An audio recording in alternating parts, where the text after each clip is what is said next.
사무엘하 12장 1절에서 15절까지의 말씀을 저와 여러분이 번갈아가며 교독하겠습니다. 여호와께서 나단을 다윗에게 보내시니 그가 다윗에게 가서 그에게 이르되 한 성읍에 두 사람이 있는데 한 사람은 부하고 한 사람은 가난하니 가난한 사람은 아무것도 없고 자기가 사서 기르는 작은 암양 새끼 한 마리뿐이라. 그 암양 새끼는 그와 그의 자식과 함께 자라며 그가 먹는 것을 먹으며 그의 잔으로 마시며 그의 품에 누움으로 그에게는 딸처럼 되었거늘.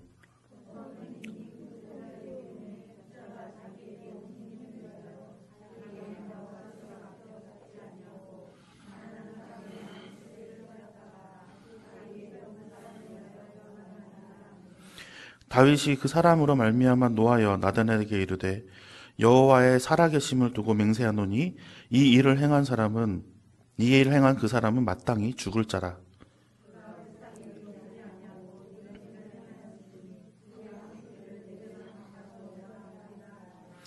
나단이 다윗에게 이르되 당신이 그 사람이라.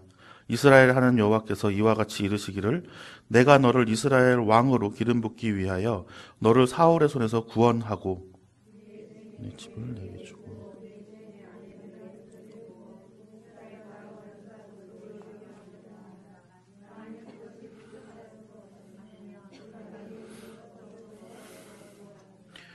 그런데 어찌하여 내가 여호와의 말씀을 업신여기고 나 보기에 악을 행하였느냐. 내가 칼로 햇사람 우리아를 치되 암몬 자손의 칼로 죽이고 그의 아내를 빼앗아 내 아내로 삼았도다.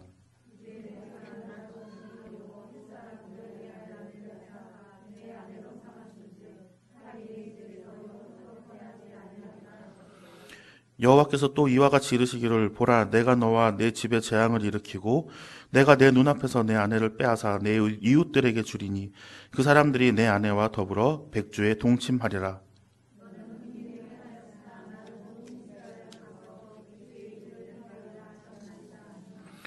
다윗이 나단에게 이르되 내가 여호와께 죄를 범하였노라 하매 나단이 다윗에게 말하되 여호와께서도 당신의 죄를 사하셨나니 당신이 죽지 아니하려니와.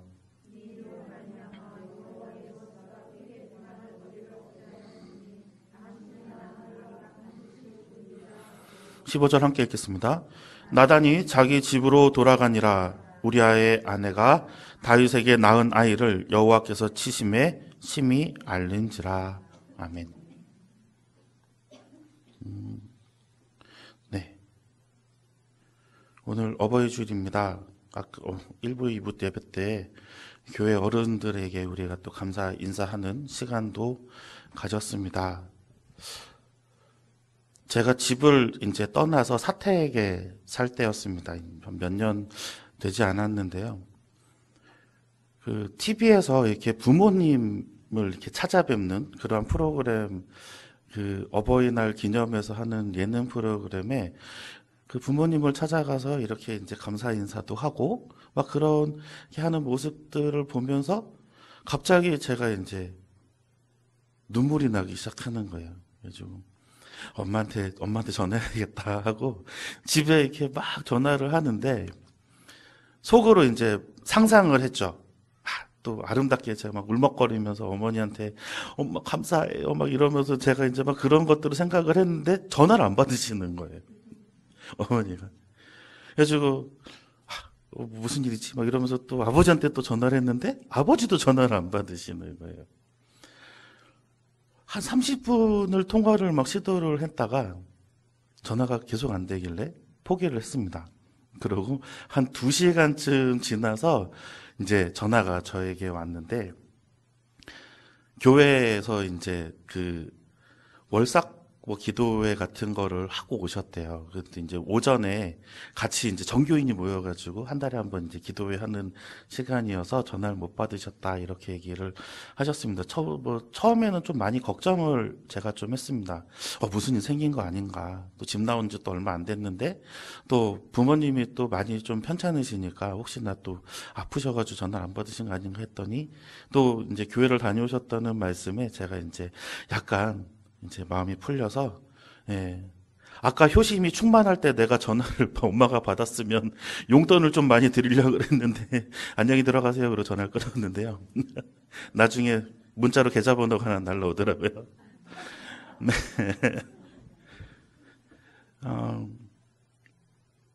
이렇게 멀리 있어 보니까 그런 생각이 이제 듭니다. 내가 부모님과 매일매일 같이 할 수 있었던 때는 고등학교 때까지였더라고요. 대학교를 가고 나니까 학교에 수업과 과제와 또 노느라 집에 잘 들어가지 않고 또 이제 이후에 보면은 군대를 갔다 오고 이제 사역을 시작하고 나니까 또 집에 들어가는 날들이 그렇게 많지가 않았어요.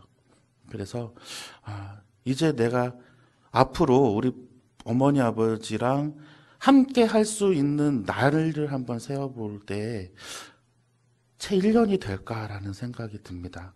그래서 오늘 그 말씀을 이렇게 전해 주실 때 뒤에서 이렇게 생각하면서 이제 좀 싸우면 안 되겠다 이렇게 생각이 좀 드는데 이틀이 지나면 싸우더라고요. 어머니랑 사는 것도 항상 어머니는 저를 걱정하시고 또 저는 어머니가 걱정하시는 걸 못하게 막느라 서로 좀 실랑이가 있지만 그래도 어머니가 살아계시는 날 동안에 제가 참 많이 좀 도움을 드리고 그리고 걱정을 좀 안 시켜드려야 되겠다는 생각을 좀 해봅니다.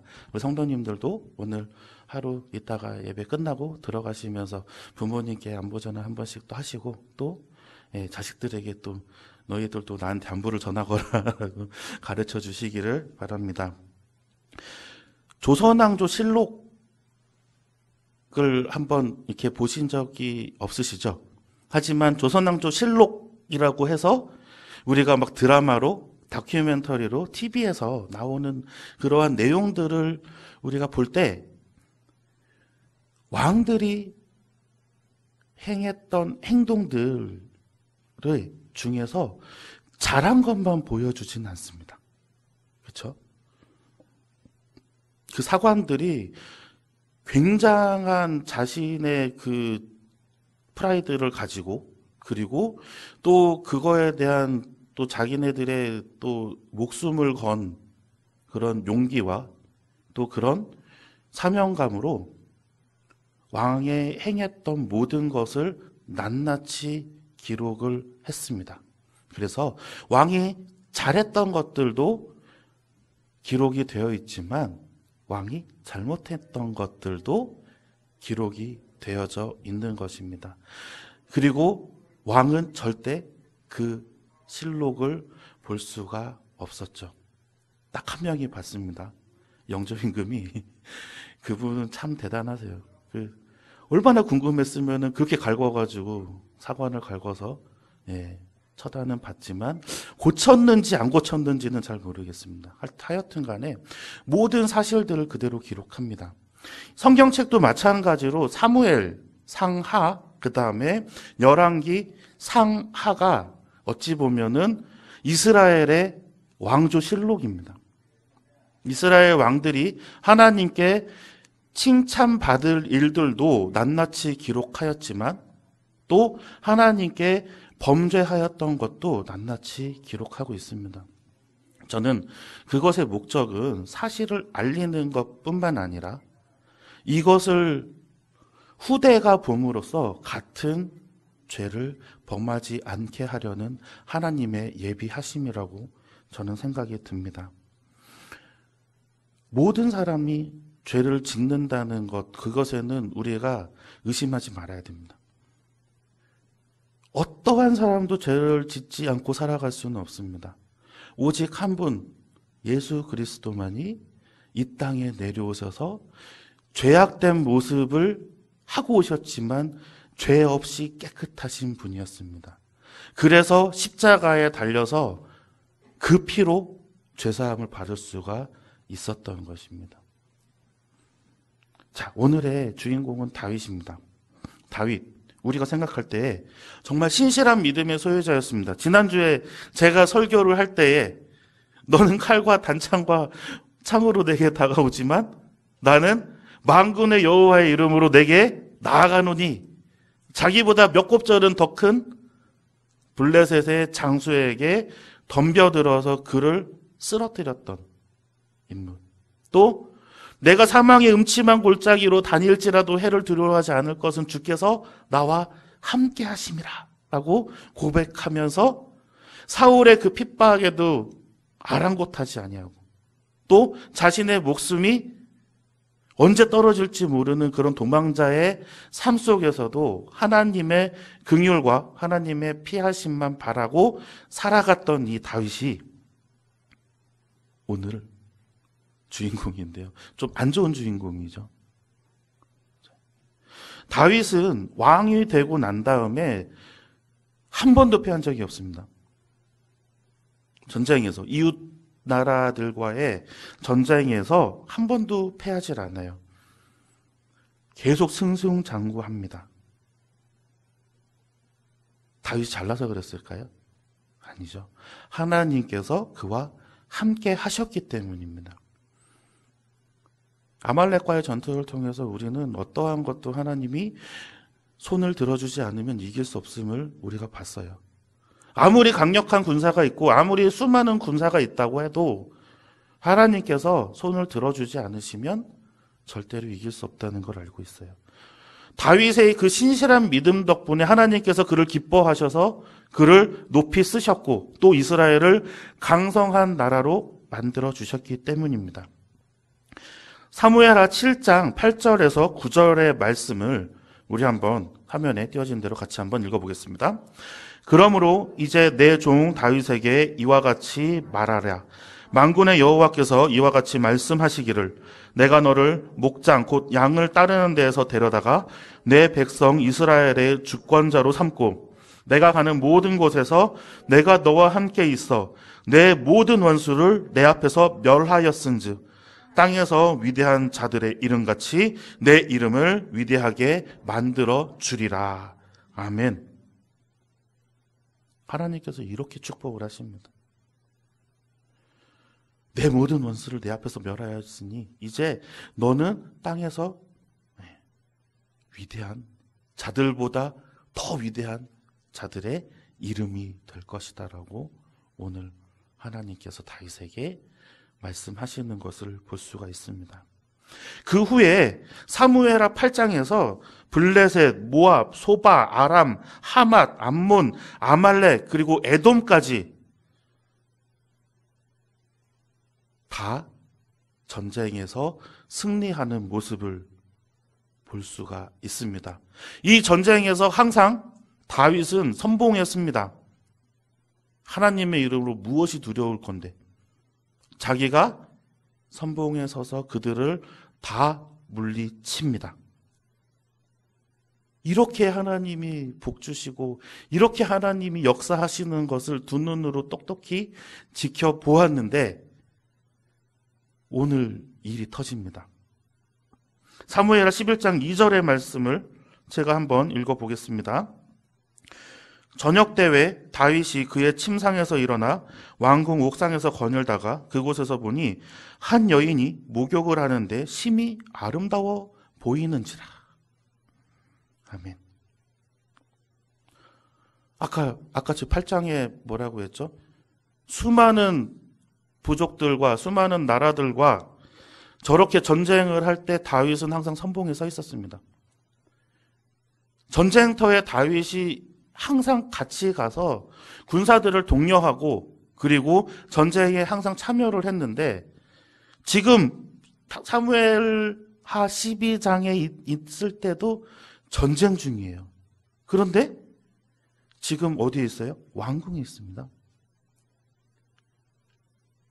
살짝 이게 좀 나사가 풀렸나 하는 생각도 들기도 합니다. 물론 그럴 수도 있죠. 국정 업무가 좀 바쁘면 왕궁에 들어올 수도 있습니다. 그렇죠? 그런데 뒤에 보니까 왕궁 옥상을 거니다가 그곳에서 보니 한 여인이 목욕을 하는데 심히 아름다워 보이는지라. 한 여인이 목욕을 하면 빨리 눈을 돌려서 방으로 들어와야죠. 하나님께서 말씀하신 10계명 중에 하나가 있죠. 간음하지 말라.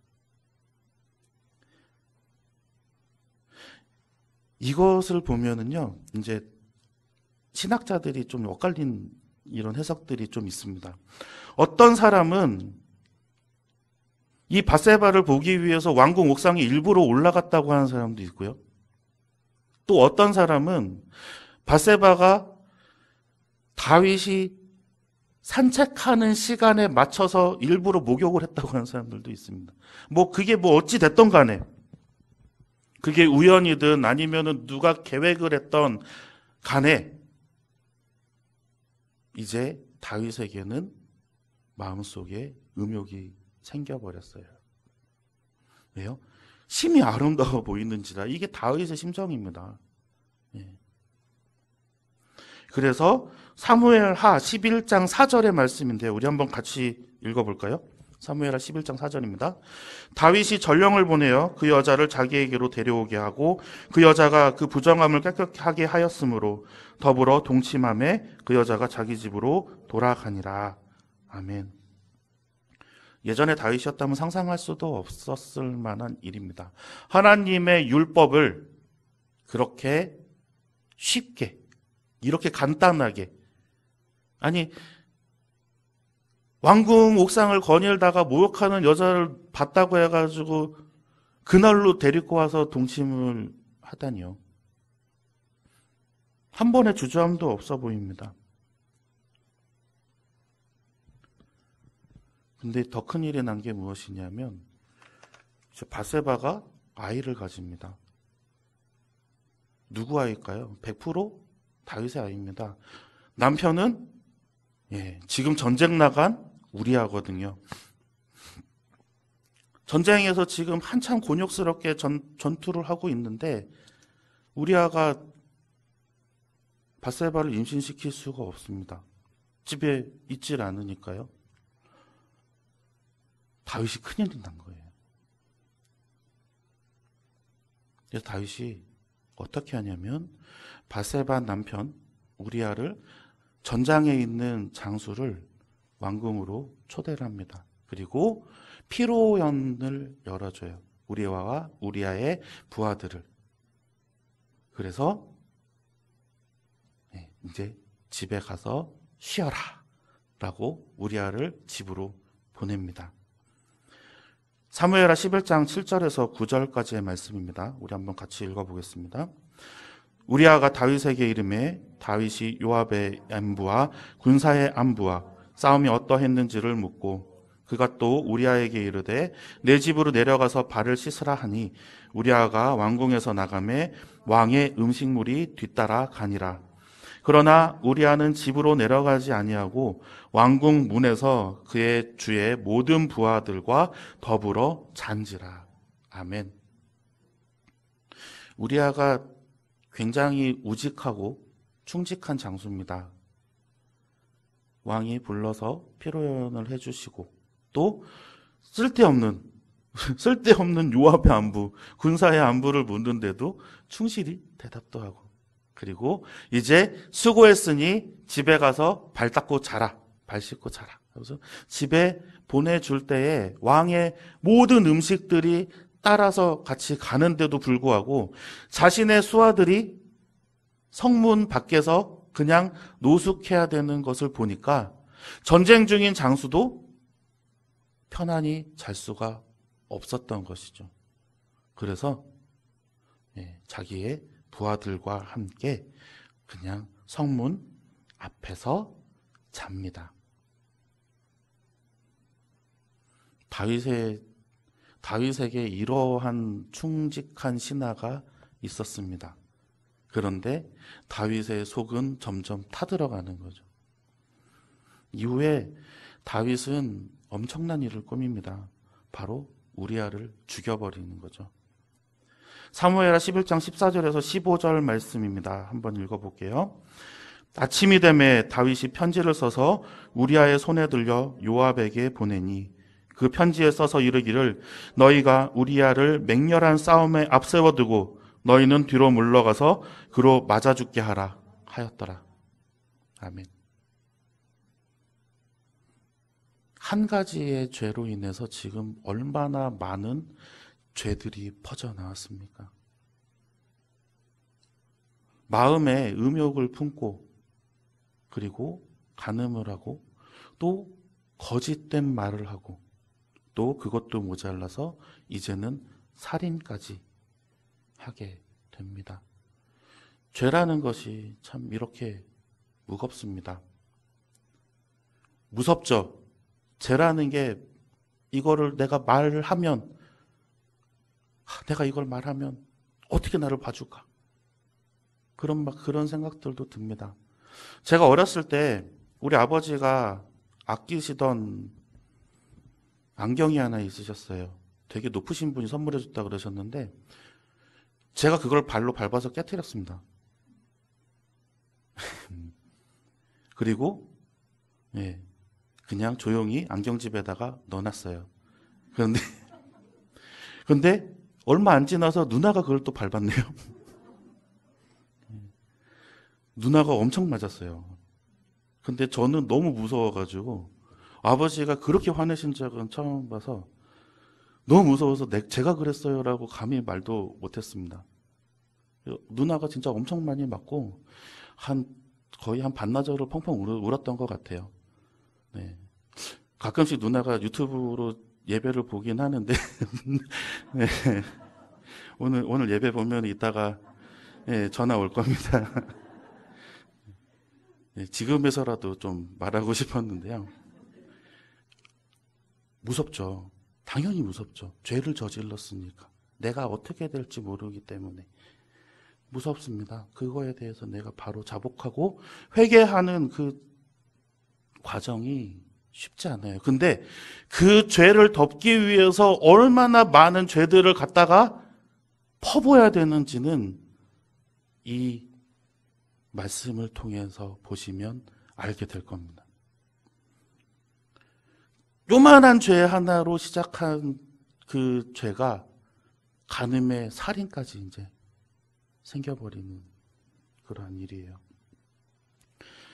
그리고 이게 나중에 이 사건으로 인해서 다윗은 요압 장군한테 꼼짝도 못합니다. 요압이 이 편지를 딱 보고 난 다음에 무슨 생각을 했을까요? 왜 우리아를 죽이라고 하지? 우리아를 죽였어요. 그 왕궁에 오니까 우리아 부인이 왕비가 돼버린 거죠.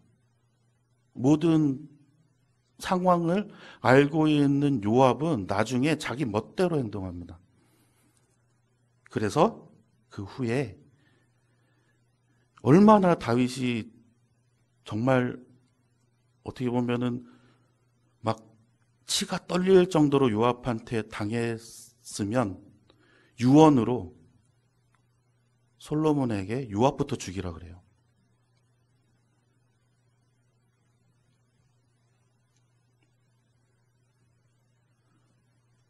다윗이 하나님 앞에 범죄한 자가 되기까지는 얼마의 시간이 걸리지 않았어요. 그 전에는 하나님만 섬기고 하나님이 너무나도 아름답고 하나님께서 너무나도 기뻐하시고 하나님께서 정말 이 세상 위에 사람들 위에 더 위로 세워주시겠다라고 약속하시고 또 그 앞날을 정말 승승장구하면서 키워주셨는데 다윗이 한 번에 확 돌아서 버리는 거죠. 어디서 이런 장면 많이 보시지 않았습니까? 예전에 사울왕도 비슷했죠. 저는 앞으로 몇 번이고 이 말씀을 계속할지 모르겠습니다. 그래서 하나님이 왕을 세우는 거를 허락하지 않으신 거예요. 하나님 밑에 인간들은 모두 평등하게 있어야 그래야 내가 무엇이라도 된양 우쭐하지 않을 텐데 왕이라는 것을 세워놨더니 하나님의 대변자가 아니라 인간의 통치자가 되어버린 거죠. 내가 뭐든지 다 할 수 있는 사람으로 생각이 되어버리는 거예요. 그게 다윗도 예외는 아니었습니다.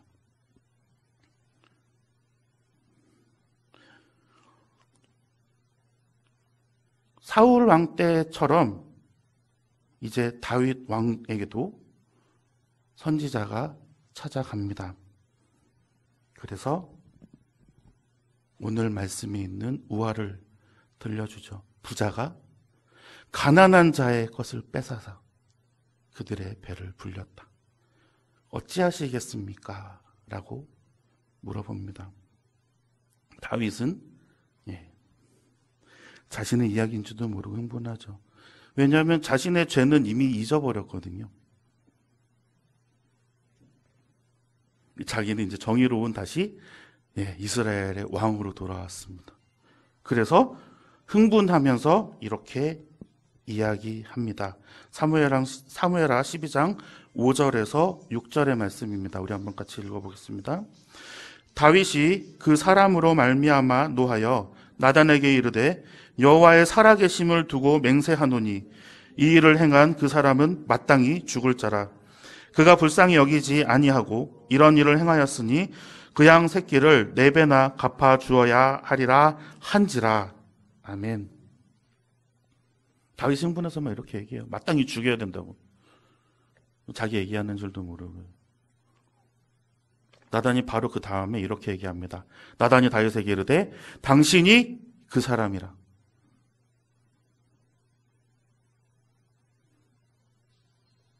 당신의 욕심으로 인해 당신의 욕정으로 인해서 간음을 했고 또 그것도 모자라서 그것을 덮으려고 멀쩡한 사람까지 죽여버렸습니다.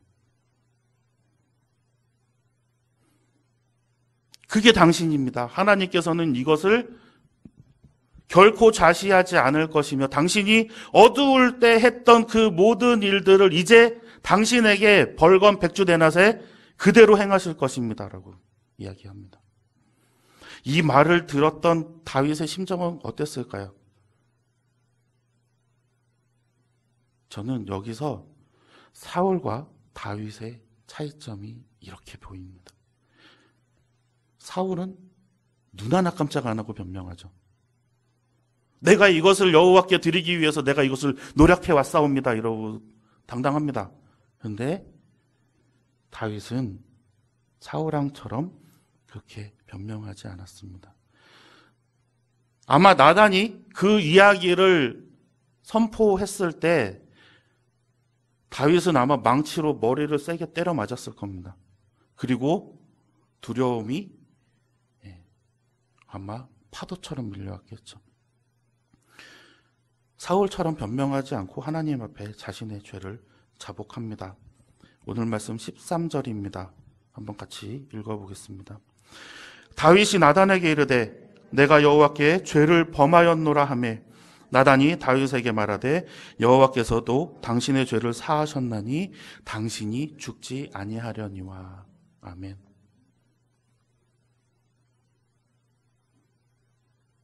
지은 죄에 비해서 너무 하나님이 쿨하신 것 같지 않으십니까? 우리의 입으로 그렇게 고백하면 되는 겁니다. 우리의 입으로. 내가 여호와께 죄를 지었으니 주여 용서하여 주시옵소서. 그런데 이 말이 안 나오는 겁니다. 이 말이 안 나와요. 왜 안 나올까요? 사회적인 위치도 있고요. 그리고 내가 지금 해야 될 일들도 있어요.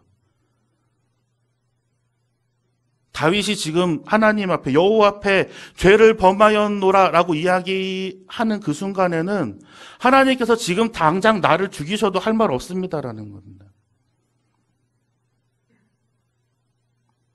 다른 사람의 목숨까지 빼앗고 10계명들 중에서 벌써 계명을 2개 이상 어겨버렸습니다.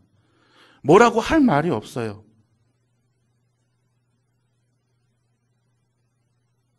우화를 들려줬더니 그 자기의 일은 아닌 양 위선자 같은 행동까지도 합니다. 그 죄에서 깨닫고 난 다윗은 이제는 하나님 앞에 내가 어찌 도망갈 방법이 없는 거예요. 그래서 이런 고백을 합니다. 근데 우리는 어떻게 죄에서 돌이킵니까? 너무 간단해 보이는 것 같지만 지금 이 두 문장 안에 13절에 있는 여호와께 죄를 범하였노라 하매 나단이 다윗에게 말하되 여호와께서 당신의 죄를 사하셨나니, 이 너무 간단한 이 대꾸 속에 너무 많은 것들이 담겨 있다라는 거예요. 다윗은 삶을 포기하면서까지 여호와 앞에 죄를 자복하는 모습. 하나님께서는 그 마음을 꿰뚫어 보시고 또 죄를 사하시는 모습. 그래서 어려운 거예요. 내가 여호와께 죄를 지었을 때, 하나님 앞에 죄를 지었을 때, 우리는 모든 것이 그냥 아름답게 하나님께서 사해 주시고 끝나기를 원하지만, 그렇게 회개하는 삶은 나중에 또 다른 죄악을 낳습니다. 다윗은 이후에도 자기의 삶의 거의 대부분은 속죄와 참회의 시를 지으며 살았습니다. 너무나도 부끄러운 거죠. 왕의 신분으로 어찌 감히. 그제서야 깨달은 겁니다. 왕은 내가 할 수 있는 것 다 하라고 앉혀놓은 자리가 아니라 하나님의 말씀을 백성들에게 온전히 지키게 하는 역할이라고 하는 것을 그때 알았을 겁니다.